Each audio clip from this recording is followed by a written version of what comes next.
click to subscribe to the channel and then press the bell icon to get regular updates of videos, live sessions, and important seminars. Good morning, all of you.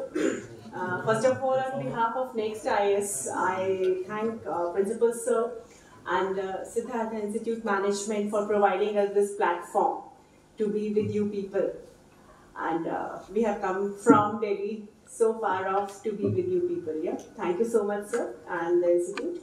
Okay, all of you are from management background. Okay, MBA. I have also done MBA. So, okay. Do you have any idea about civil service? Few of you have idea about civil service. What is it? The primary service of Indian government. The primary service of Indian government. Okay. What else? What all jobs you get when you qualify the civil service exam? Degree. Graduation is enough. Yeah. Okay, but yes, the minimum educational qualification required to appear in this exam is your graduation.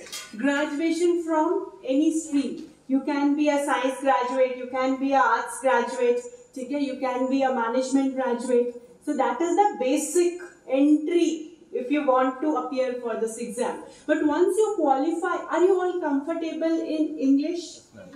Okay. So, if you qualify this exam, civil service exam, what do you become? District collector. One is, okay, IAS officer, district collector, IPS. What, are there other jobs also there?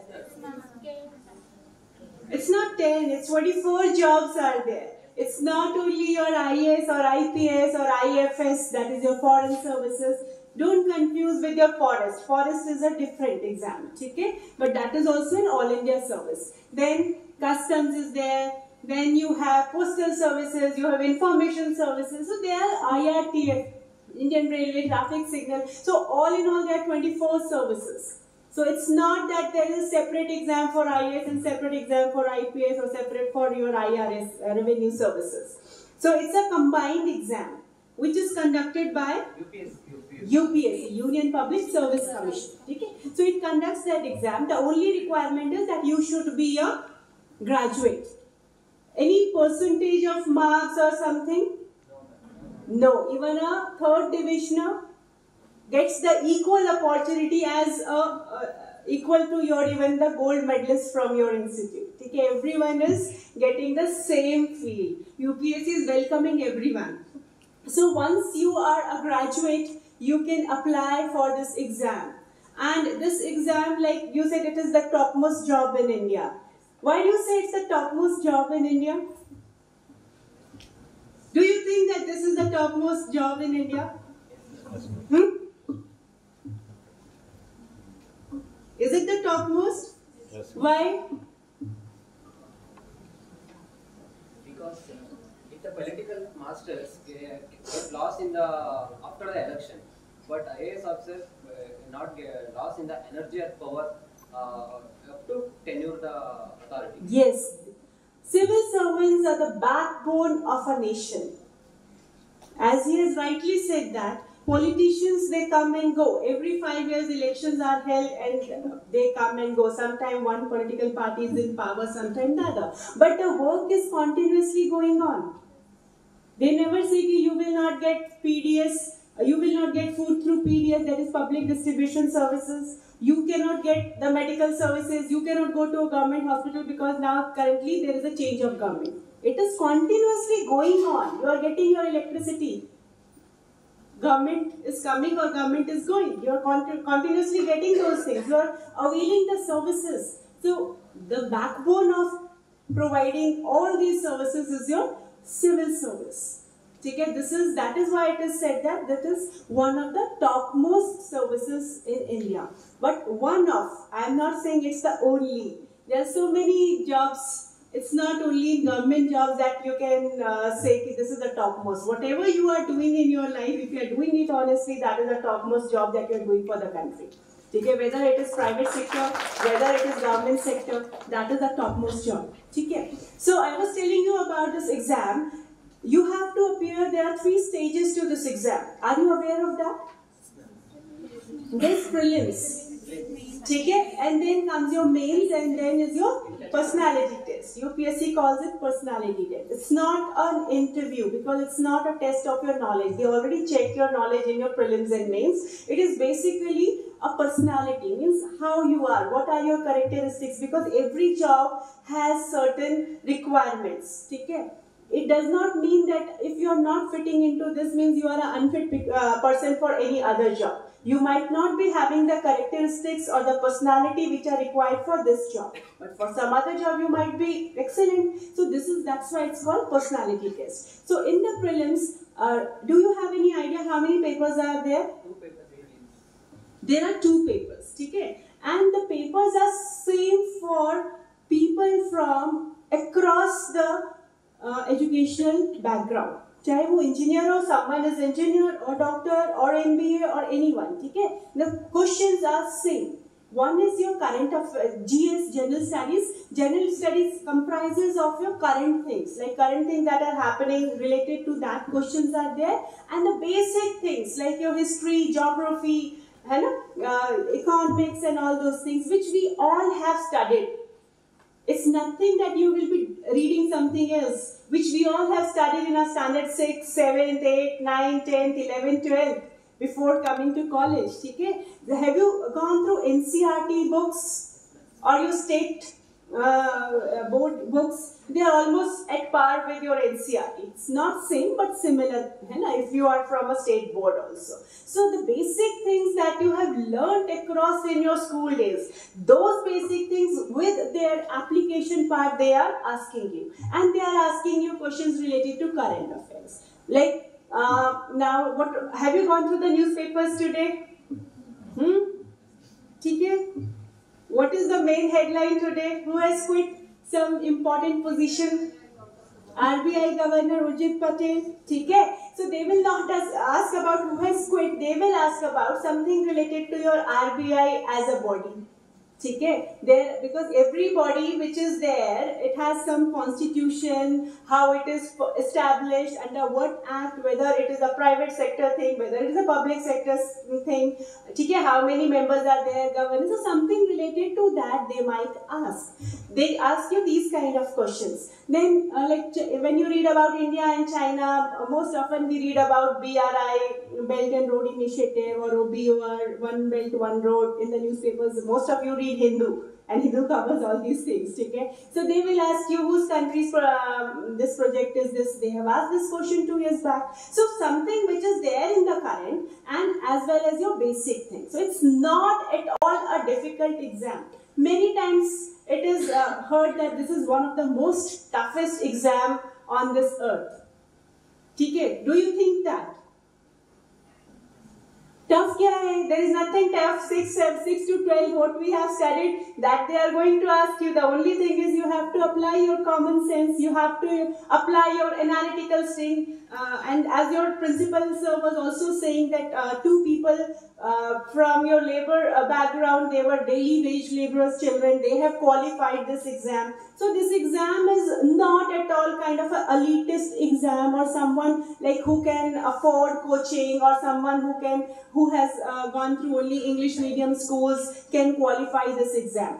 Why it is called toughest exam? Because every year approximately 10 lakh people on an average 8 to 10 lakh people apply for this exam, and by the time they decide whether we have to give or not, it comes to your 5 to 6 lakhs. Okay? And finally when it comes to your final selection, so depending on the number of vacancies that year, like this time it is somewhere around approximately 750. So out of those 6 to 7 lakh to 750.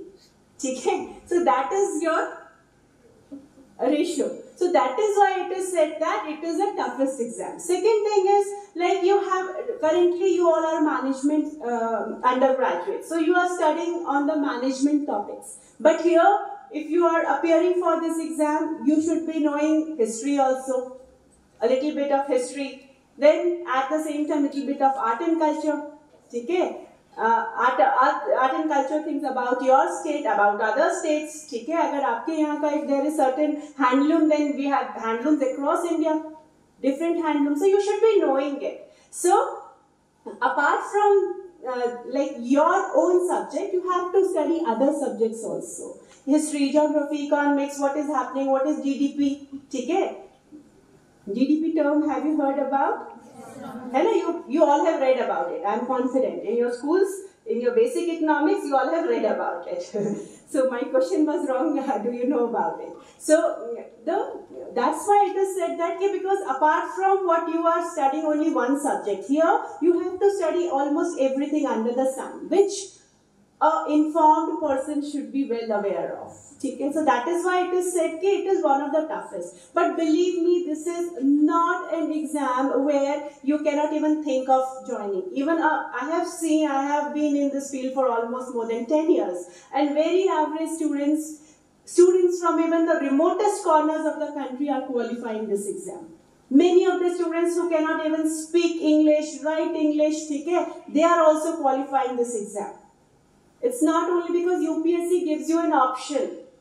You can choose during, if you are not good in English. As I was coming here, somebody asked me, ma'am, do you know Kannada? I said, no, I don't know. Why? So English is a problem little bit. So it's in the UPSC, it's not that you have to be like very good in English. They give you interpreters, they give you the option. What language do you want to take for the interview? So it's not tough. The only thing is you need consistency, you need dedication, hard work of at least 1 year. Because what all we have studied, we have forgotten. So we have to revise and then analyze on those aspects. So one is your prelims. So once you qualify prelims, then you are eligible to write for mains. So one is your GS and paper, and another is your aptitude, where you have basic mathematics and aptitude test, which you management students know what is it. And aptitude test, you know. Then after qualifying prelims, then there is those who qualify it, then they are eligible for mains. And they give you simple topics. It's not like because they know people from all backgrounds are writing the same topic. Okay? Pen is mightier than a sword, which we all have read this proverb since our school days. So they have asked you this kind of a thing. Then every time we hear about interstate water dispute, states are fighting. Is your state also fighting for water? Okay? So they have asked you this question, interstate water disputes in India, federal India. So these kind of topics, the topics where everyone can think and write. It's not that you have a literature background or you have some philosophical background, then only you can you are going to write the essay. Very simple topics which are there in the current. Some of the proverbs that we have been listening to since our childhood, they ask you those things. So one paper is your essay, that is 250 marks. Then comes your GS, General Studies. See, one thing is, this exam is not a specialist exam. This is a generalist exam. What do you understand by this? It's not a specialist. I am saying this is not a specialist exam. This is a generalist exam. Means, like, if you want to join Indian Engineering Service, then you have to be an engineering graduate. Okay? That is your specialization in that field. If you want to join Indian Statistical Organization, then you have to be the master in that. And then throughout your career, you will be in that job. But here, say for example, you are a management graduate. Okay? Today you are getting IAS or IPS or IFS, whatever job you are getting. Supposedly you become an IPS officer. Okay? So today you are a management person. Maybe down the line, your different departments of police, somewhere you will be into training also, somewhere you are there in the policy making also. Then you are an IAS officer with management background. Okay? So one day you might be in the department of your handlooms and textiles. One day you might be in the department of your space technology. So it's not that you have to be the master in your subject, then only you will be given that assignment. So that is why it is called a generalist exam. So there are certain GS papers where they expect you, like the GS paper 1, which is like history is there, geography is there, social issues are there. So they don't expect that you should be the master in history or master in geography or something. It should be a well-informed person, well-aware person about history of the country, about the geography of the country, because you never know, down the line you are from Karnataka, you might be posted after getting selected to Northeast. Or you might be getting posted somewhere in Jammu and Kashmir. Okay? So you should be having the knowledge of Pan-India. So the subjects are where you have to be you should have the generalist knowledge, not a very specialized knowledge. So there are 4 papers of GS. One is your essay that we have already discussed. Then GS paper 1 is there where they ask you about history, geography, okay? They ask you about social things. Then there is another paper, paper 2, which talks about your polity, governance, international relations, means how the countries are interacting with India, or how India is interacting with international bodies like United Nations, World Trade Organization and all those things. Okay? Then you have paper 3, which comprises of your economics, it comprises of your disaster management. Disaster management was too much in the news because of your recently Gaja has come. Okay? So these kind of things, you should be aware, well aware. So like disaster management is there. Then science and technology, when we are saying, okay, we are launching Chandrayaan, we are launching a mission to Mars and all those things. So a well-informed, well-aware person should know these things, and they are asking general questions related to that. And then comes your 4th paper, which is ethics. Ethics, your values, your morality. Huh? So they ask you questions, they give you certain case studies also. You are management graduates, you know case studies. They will put you in a position, they will make you IPS officer, they will make you IAS officer, and they will put you in a situation and they will ask, had you been there, how you would have reacted to that. Okay? So these are the papers of general studies. And then they ask you one optional also, and they give you choice. One is your optional, where you have to choose one subject. And the beauty of UPSC is that supposedly you are a management student today, but you don't have that much interest in management related subjects. You are more interested in your Kannada literature. Then you can choose that. You are an engineer, but you have interest in Sanskrit. You can take it as an optional. So UPSC is not forcing you. Okay? So one optional subject where you have 2 papers, paper 1 and paper 2 of the optional. So all in all, from essay to your 4 subjects in GS, and then 2 papers from your optional. And depending on the marks that you get from this, then you are going for the 3rd and the final stage, that is your personality test. Okay? Now one thing is your marks in prelims. They are not counted for your merit. Prelims is just like a key to open the door. Okay? If you qualify prelims, then you are allowed to write your mains. And these are the subjects, these are the papers of your mains. But along with this, they also have some compulsory papers. 2 compulsory papers are there, where you have 1 language. Out of the constitution, how many languages are there? There's a list of language. So out of that, you can choose 1 language and 1 English compulsory, and that to standard 10. It's not that they will be asking you graduation or MA level of English literature or something. So once you qualify the compulsory papers of language and English, then only your mains, rest of the papers would be checked. But marks obtained in these compulsory papers would not be adding for your merit. Okay? So the marks only obtained in your GS papers, essay and your optional, along with your marks in your personality test, they add up to the merit. Okay?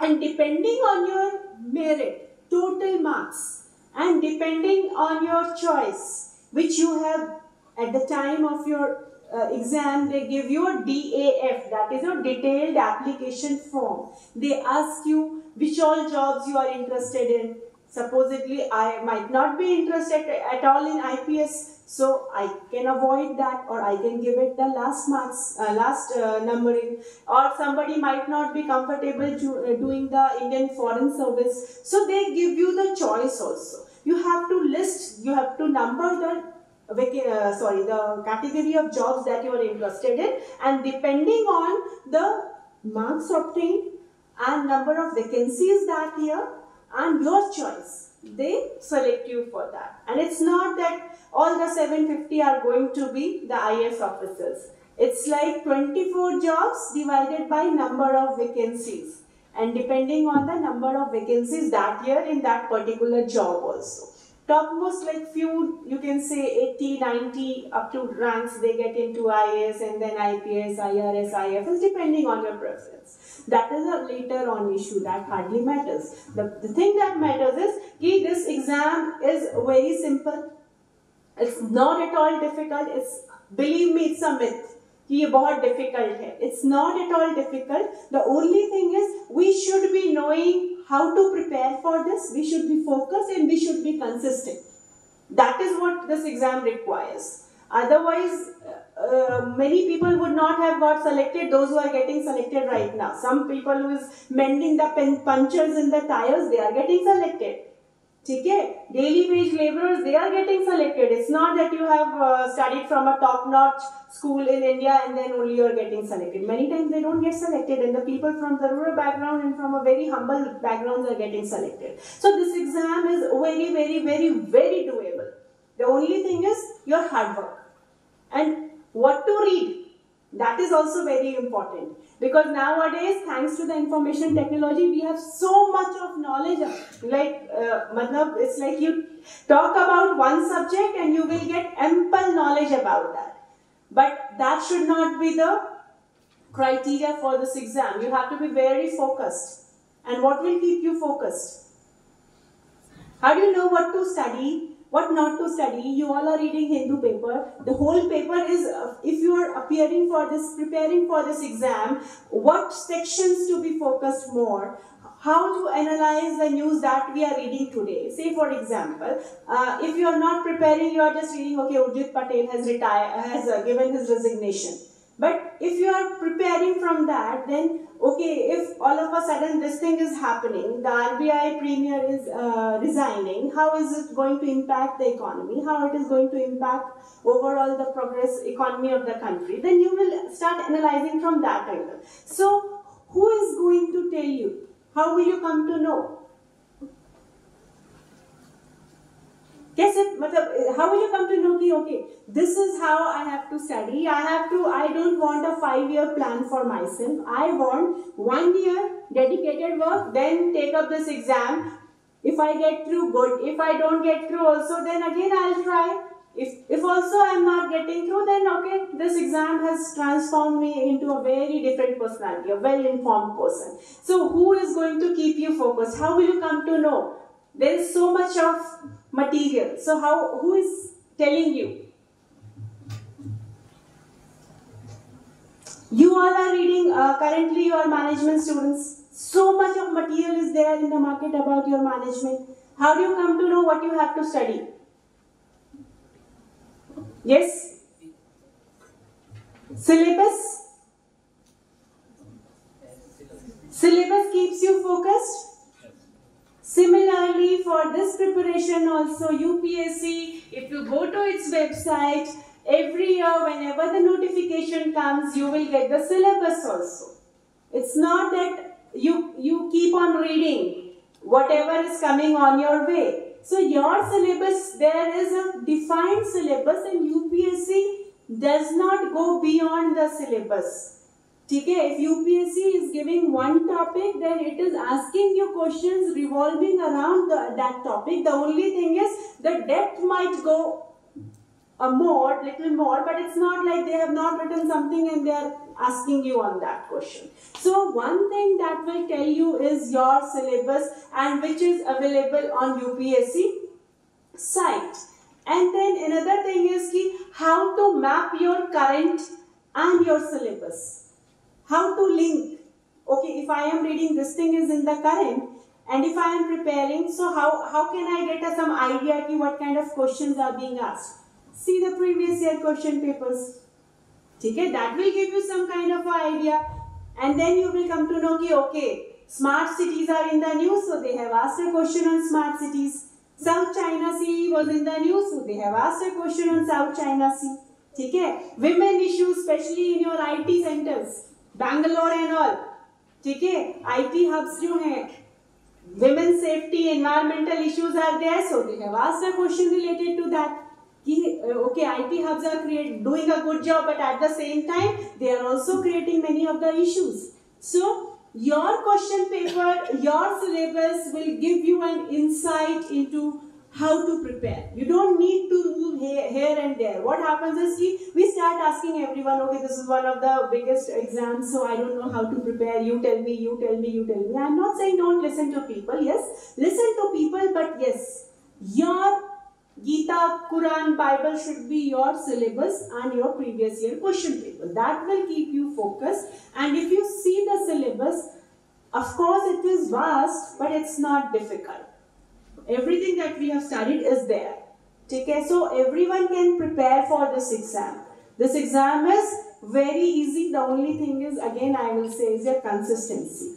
And another thing I would say, like, this is not the only job, or this is not the only topmost thing. Mother Teresa, people know her. She was not a civil servant. There are so many civil servants. Every year they are becoming, but how many of us know about them? We hardly know about them, but we know about other personalities. So it is not that this exam is the only thing. If you are preparing and if you are not getting success, it means that there is something wrong in you. It's not that. The only thing is, if you prepare for this exam sincerely, believe me, you will turn out to be a well-informed person. And you people are management graduates. You will be going to corporates. And now even corporates are looking for people who are well-informed. Competition is very tough. How to, if you don't want to appear, don't appear for this exam. Don't prepare for this exam. But at least go through the syllabus, and at least one year, you just follow the syllabus and try to prepare for that. And don't keep it in your mind that I have to write this exam. Just for that, I want to be an informed person. I want to be a different personality where I can also get an edge over the GD, group discussions that you have in your corporates, because I have also gone through all these phases. I have also worked in corporates. I am an MBA. So, in that sense also, this preparation is going to help you. Believe me, go and see the syllabus. It's widely available on the website. Okay? So anything you want to know about this exam? Anything, any kind of doubt, anything you want to know related to this? Yes? Actually, I completed my graduation in a correspondence way. Am I eligible for UPSC? Yes. They are not looking whether you have done it from correspondence or regular. If you are a graduate, if you have passed your graduation, you are eligible. Before last year, I applied for the UPSC exam. But till now, I didn't got any reply or anything or any email. Have you seen the notification of this? Then they give you an age criteria also. That you have to be 21 years of age, this date, this something, okay? So if you match that, because it's not like 18 years you can apply for this, okay? It's not that. Age criteria is there, and minimum graduates are of 21 years of age, okay?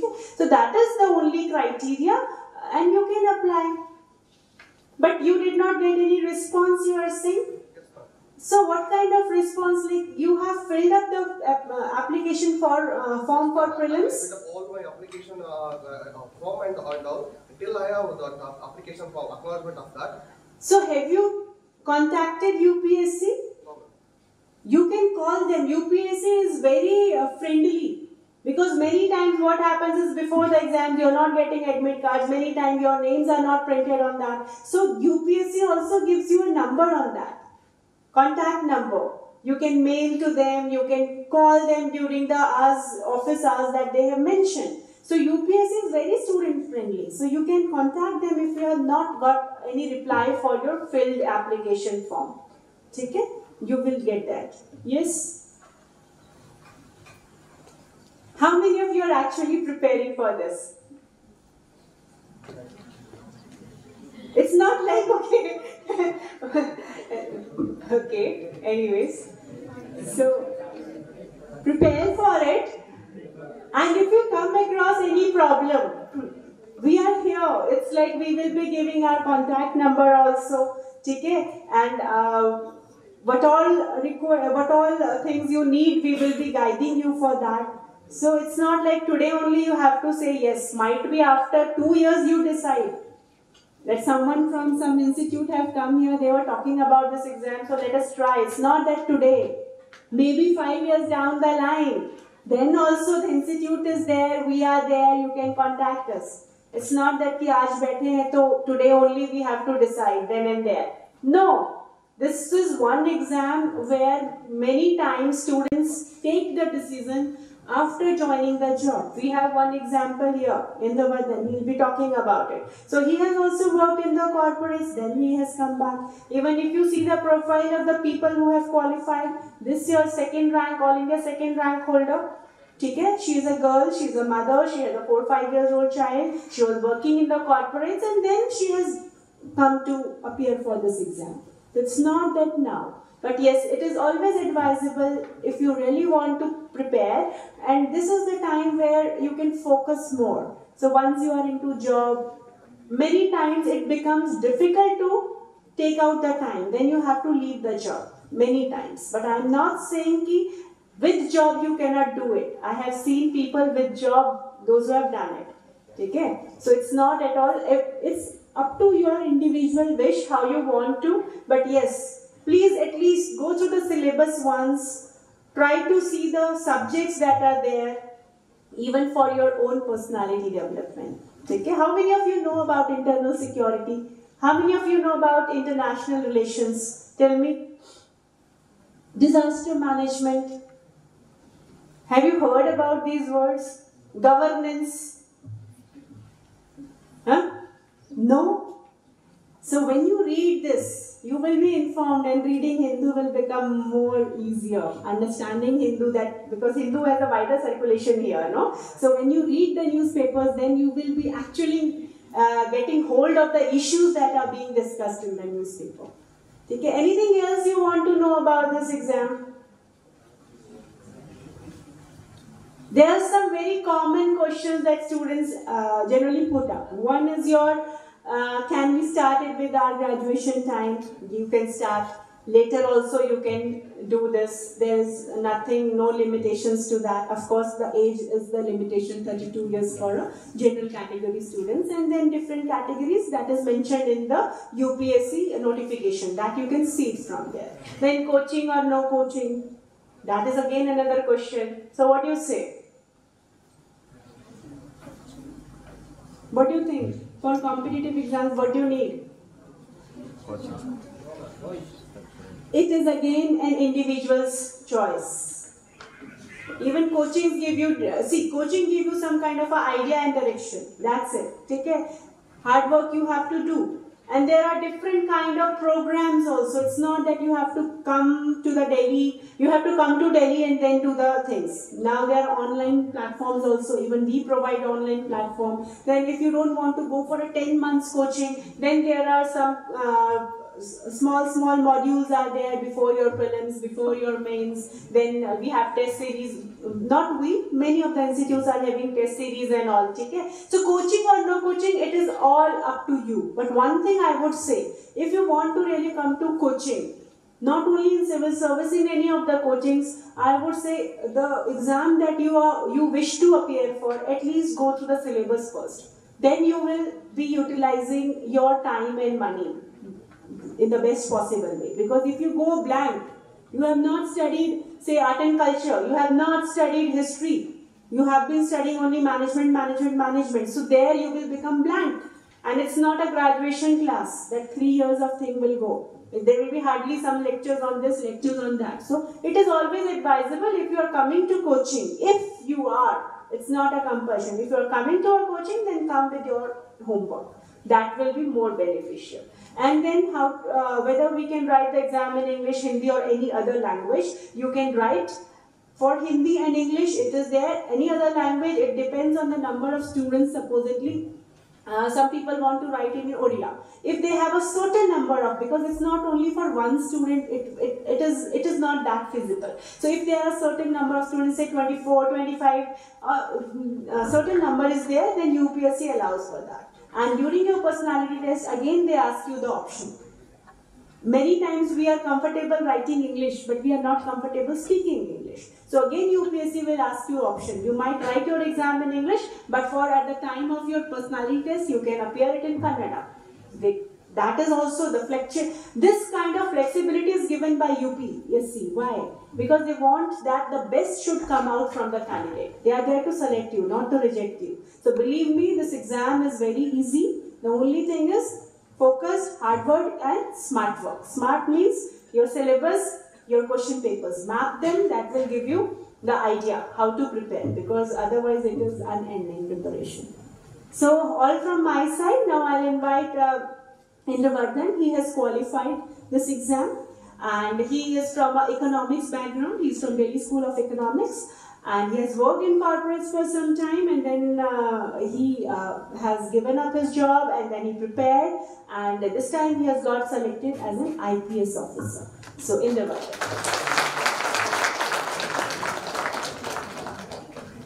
Hello everyone. Thank you ma'am for sharing such wonderful piece of information and such insightful thoughts about how one should pursue UPSC and how one should prepare about it. So, just to get some perspective, so you are doing bachelor's in or master's in business administration? Master's, right. So, we both have done master's and we both have tried, and I have done master's in economics from Business of Economics. Then I worked for 2 years. So, I was expecting more enthusiasm from you guys to, explore the world and not be so focused on one thing which you have been brought up since maybe since childhood or something like that.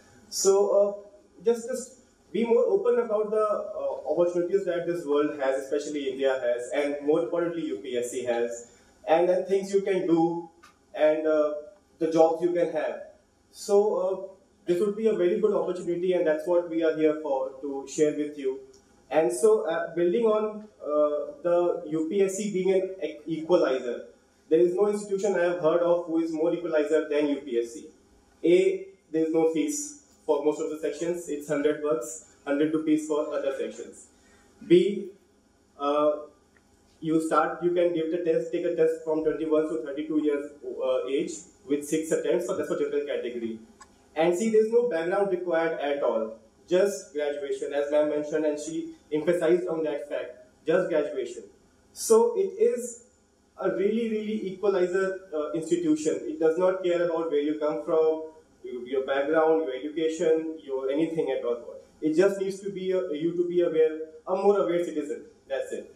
So, and building on that fact that even if you don't want to pursue the career that UPSC offers, or maybe you change your mind later on. A lot of people take up the job, they quit, they realize that this is not what they're meant to, or something like that. But preparation itself is beautiful. You get to know the things that we never really read properly. I mean, let's be honest. Till 10th, nobody studies, or we study and whatever teachers tells us to study. But now, if you go back and study 6th to 10th or 12th, understand the Constitution, and understand how we are all governed by a single statute, which we empower it to. We are not governed by the political parties or the bureaucracy or anyone. We are governed by the Constitution. That is the law of the land. And these realizations will come, and there will be a lot of satisfaction in you when you just understand these things, your rights, your duties, a lot of other tribes, how India has tried to encapsulate all diversity and everything. A lot of things, like Kempe Gowda, who was he? It's named on the airport is named on him. Right, founder of Bangalore. Jharkhand's capital Ranchi, that airport is named of Birsa Munda. Who was he? No idea, right? Because you focused on Karnataka. So this is what UPSC does to you. So Birsa Munda was a social reformer in the 19th century. So it's union. So you are more become more aware about the union that is India, about small things like how does monsoon operate, or other things like climatology, geology. While coming, I saw granitic mountain there. It's called a hillock or a tor, and how it's formed. The geology behind that structure, how old could it be? It's just exhilarating to understand those things in life. Basically, UPSC syllabus is everything that affects you. Be it your local issues, like Bengaluru had a day zero recently. What does day zero mean? Why was it caused? What are the issues with day zero? What could be what are the possible solutions to what is sustainability and what is harvesting? So these issues affect you, all of us. What does America do in its IR relation? What is happening in Saudi Arabia?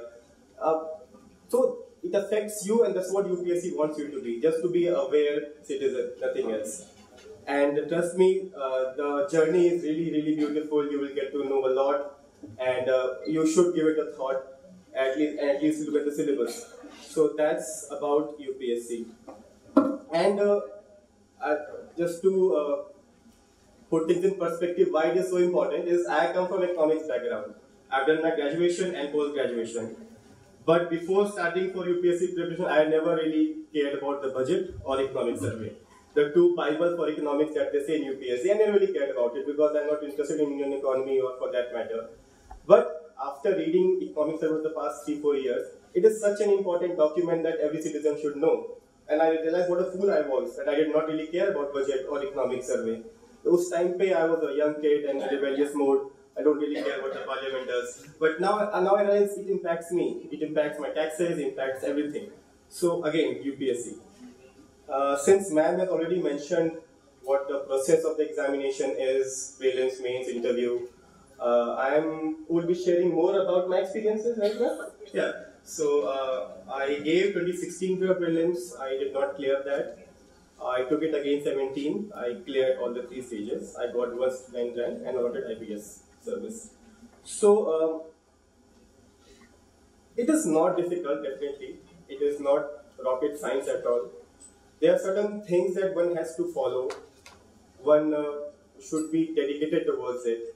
And these things you learn with time. So I have wasted 1 year of my life understanding these things. And I wish someone could tell me that thing when I was starting to prepare about it. That there are certain things that you should do and avoid it. See, basically there's a famous saying that learn from others' mistakes. Life is too short to make them all yourself, right?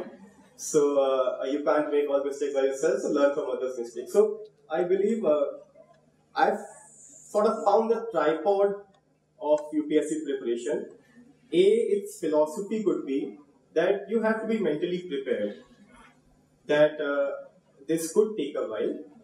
It might not, definitely it might not, but you have to be mentally prepared. This could take a while, and you have to be calm about it. Proceed in a very lovable manner, that you love the subject, you like the subject. Do not do it just for preparing for the exam or producing it there. Once you realize that thing that you really want to study art and culture or geography or history, these things come easily. So be mentally prepared that this might take a while. And this is time consuming, and be mentally very calm, composed. In fact, health is very important. Like you need to be in very good health throughout your preparation, because say you studied so much, but before prelims you fall ill, then everything is gone wasted. So take care of your health, that's very important.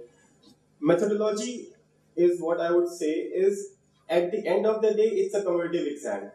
So you have to first do what others are doing, come at par with them, and then try to take a step further ahead. So for that, there's a lot of material available, but don't get caught up in that. You can get guidance from teachers and coaching institutes who will tell you that this is what everybody does for these subjects, and then you have to do that and then go a step further as well. And third is the method, which is, it requires limiting your sources, because they say it's everything under the sun, but UPSC has a very controlled syllabus, as ma'am mentioned. So limit your sources, do not go overboard, do not read a lot. This is what the mistakes I did in my first attempt. I read a lot, learned very little, revised almost nothing, and then practiced nothing. So you have to read a lot, of course, but then keep on revising it and keep on practicing it. So practice is the key to UPSC. I think if you want like one keyword for UPSC preparation is and clearing it is practice. Practice for prelims, how to mark. You have given MCQs a lot, but for my instance, I did not practice MCQs, the OMR sheet. And in 16th prelims examination, I marked the bubble wrong for 2 questions. So there goes my 4 marks.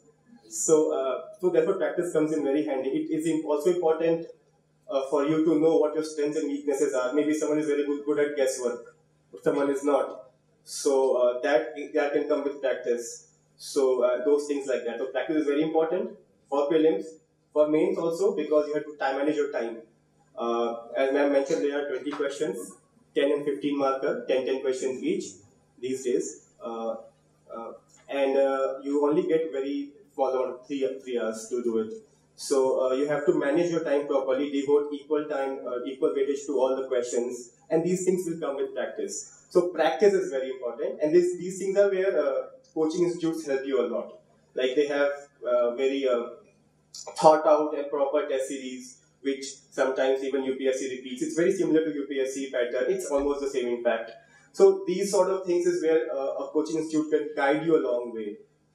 Take test series, practice the syllabus, revise, revision. They come up with booklets which summarize the entire syllabus into few things. So those things like that. So I believe that it's not there, but the tagline is "Learning's made easy." So simpler, I think. So it's something like that. That's where these things come in handy.